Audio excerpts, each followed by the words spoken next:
வணக்கம் நண்பர்களே. நம்ம சேனலில் முக்கியமான ஒரு வரலாறு பற்றி கொஸ்டின் பார்ப்போம். சரிங்களா?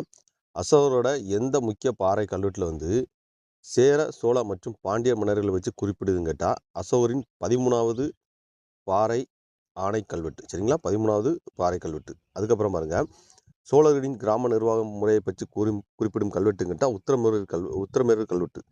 உத்திரமேரூர் கல்வெட்டு தான் சோழர்களோட கிராம நிர்வாகம் பற்றி சொல்லும். அதேமாரி இந்த கொஸ்டின் பழைய ப்ரீவியஸ் இயர் கொஸ்டின். அதையும் பார்த்துக்கோங்க. யவனப்பிரியா என்ற சொல்லு குறிக்கும் பொருள் மிளகு. இதுவும் ரொம்ப இம்பார்ட்டன்ட் கொஸ்டின் தான். யவனப்பிரியான்னா அது மிளகு. சரிங்களா?